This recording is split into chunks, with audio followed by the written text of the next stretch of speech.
नमोस्तोचर श्री पुष्पा जैन उदयपुर राजस्थान से अपनी शंका रख रही हैं। 3 दंड, 3 सल, 3 गर्भ कौन कौन से हैं? प्रतिक्रमण श्रावक करता है तो उसमें आते हैं 3 दंड, 3 गर्भ, 3 सल आदि से रहित।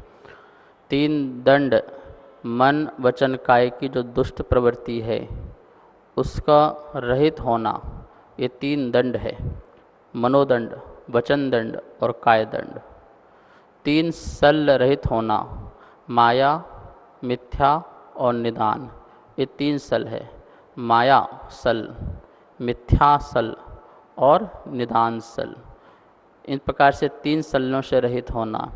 3 प्रकार के गर्भ होते हैं, रिद्धि गर्भ, रस गर्भ और शात गर्भ। रिद्धि गर्भ, रस गर्भ, शात मतलब सुख शाता वाला कभी गर्भ होना। तो इस प्रकार से 3 प्रकार के गर्भ आचार्यों ने कहे हैं, इनसे रहित होना। इस प्रकार यहाँ ये 3 दंड, 3 सल और 3 गर्भ ये आगम में प्राप्त होते हैं। नमोस्तोचर श्री धीरज वाकलीवाल दुर्ग छत्तीसगढ़ से अपनी शंका रख रहे हैं। 3 नीच गोत्री होता है, क्या समूसरण में उसका गोत्र बदल जाता है? जन्म का जो गोत्र है वो कभी बदलता नहीं है। देखिए, मनुष्य और देव जो हैं वो उच्च गोत्री माने जाते हैं, नारकी और तिरंज जो है नीच गोत्री माने जाते हैं। लेकिन जैन धर्म में धार्मिक प्रवृत्ति को उच्च गोत्री और धार्मिक प्रवृत्ति न करने को नीच गोत्री, इस प्रकार से जीवकंड आदि में मिलता है। कि उच्च गोत्री कौन है? जिसको धार्मिक प्रवृत्ति, अच्छे संस्कार, अहिंसात्मक संस्कार और जिन शासन आदि की प्राप्ति, ये सब इसको बोलते हैं उच्च गोत्री। और जो इस प्रकार की प्रवृत्ति नहीं करता है उसको बोलते हैं नीच गोत्री। यदि जैन कुल में जन्म लेकर के भी वो धार्मिक संस्कारों से संपन्न नहीं हैं और वो मिथ्या कार्य करता हो, हिंसात्मक कार्य करता हो, तो वो जैन कुल में उच्च गोत्र में जन्म होते हुए भी प्रवृत्ति सही न होने के कारण वह नीच गोत्री है। और त्रियंच जैसे जीव जो जन्म से तो नीच गोत्री हैं, लेकिन उनको जाति स्मरण हो जाता है और वो प्रभु के समूह शरण में जाने लगते हैं, 5 इंद्रिय जीव हैं, तो समूह शरण जा कर के बैठ जाते हैं, सम्यक दर्शन को प्रकट करते हैं। तो वो सम्यक दर्शन के प्रभाव से, अरहंत भक्ति आदि के परिणाम से, अच्छे उनके आत्मा में संस्कार होने के कारण जन्म से वो यद्यपि नीच गोत्री हैं, लेकिन संस्कार वश, संस्कारों के कारण, धर्म की प्रवृत्ति के कारण वो उच्च गोत्री हैं। तो हम कह सकते हैं कि संस्कारों के कारण उनका गोत्र चेंज हो गया है, पर जन्म संबंधी जो गोत्र है वो गोत्र कभी चेंज होता नहीं है। यही यहाँ पर समझना। नमोस्तोचर श्री सूरज लाल जैन भिंड मध्य प्रदेश से अपनी शंका रख रहे हैं। विदेह एवं ब्रह्म ऐरावत के 9 देवताओं में क्या अंतर है? भरत क्षेत्र, ऐरावत क्षेत्र और विदेह क्षेत्र, इन तीनों में 9 देवताओं का, देखिए विदेह क्षेत्र में सदा चौथा काल रहता है, तो वहाँ पर तो साक्षात 9 देवता रहते हैं और सदा ही रहते हैं।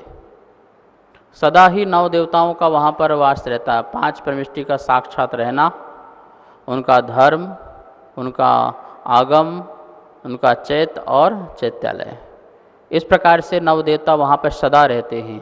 पर भरत और ऐरावत क्षेत्र में ऐसा नहीं होता है, क्योंकि भरत और ऐरावत क्षेत्र में काल का परिवर्तन होता है। तो भोग भूमि के काल में 9 देवताओं का नहीं होता है, और फिर छठम काल आदि में नहीं होता है।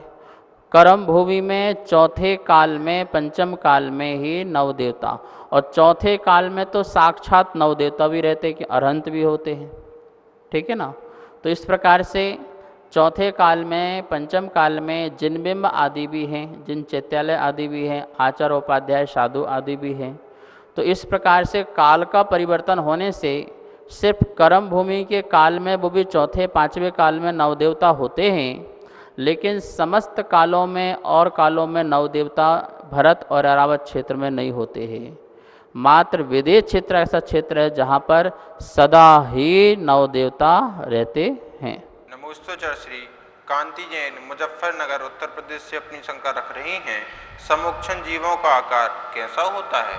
सम्मूर्छन जीवों का आकार नियत नहीं होता है, क्योंकि एक इंद्रिय भी सम्मूर्छन है, दो इंद्रिय भी, तीन इंद्रिय भी, चार इंद्रिय, मतलब विकलेंद्रिय भी सम्मूर्छन है, एक इंद्रिय भी सम्मूर्छन है, और पांच इंद्रिय में भी ऐसे कितने जीव हैं जो सम्मूर्छन है, त्रियंच जो सम्मूर्छन है।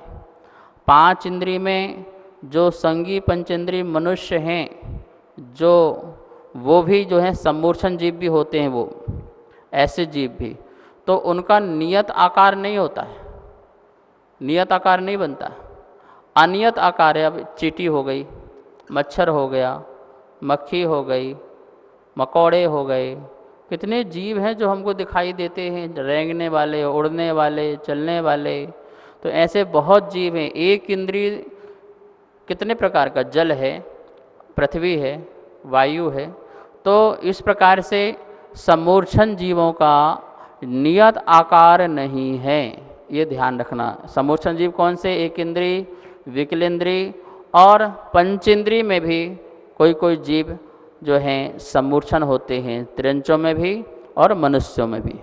नमोस्तु श्री अजय जैन सूरजमल विहार दिल्ली से अपनी शंका रख रहे हैं, चक्रवर्ती का क्या वैभव होता है?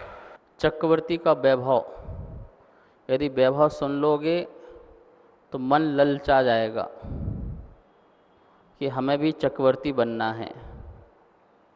पर भैया चक्रवर्ती बनने के लिए तुम्हें पहले मुनि बनना पड़ेगा, ये जरूर ध्यान रखना। मुनि बनकर भी कठोर से कठोर साधना करना पड़ेगी, और कठोर तपस्या करने के बाद निदान बंद करना पड़ेगा। कहाँ तो मोक्ष जा सकते इतनी कठोर तपस्या, और वो छोटा सा निदान कि मैं भी चक्रवर्ती 6 खंड का अधिपति बनूं, वो मुनिराज ही ऐसा निदान बांधते हैं और फिर जाकर के चक्रवर्ती बनते हैं। तो क्या आपको चक्रवर्ती का वैभव सुनकर के क्या इस प्रकार से निदान तो नहीं करना है, और करना है तो भैया ठीक है, आप पहले मुनि बनो, और वो वैभव सुनने के बाद तो हर किसी का मन करेगा मैं मुनि बन के कठोर तपस्या करूं, पर ऐसा भी नहीं। कठोर तपस्या हो करके पहले बहुत पुण्य कमाना और फिर बाद में एक लास्ट में ऐसा परिणाम रखो।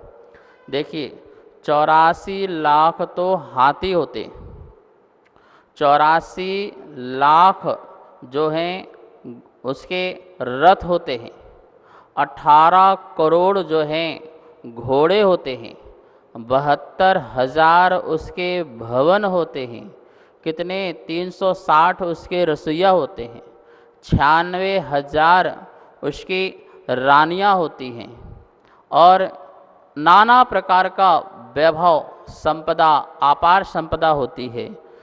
96 करोड़ उसके गांव, 99,000 उसके द्रोणमुख वाले गांव, 48,000 उसके पत्तन, 16,000 जो हैं वो खेत होते हैं, 58 अंतरद्वीप होते हैं, 14,000 समवाय होते हैं, मतलब मार्केट होते हैं।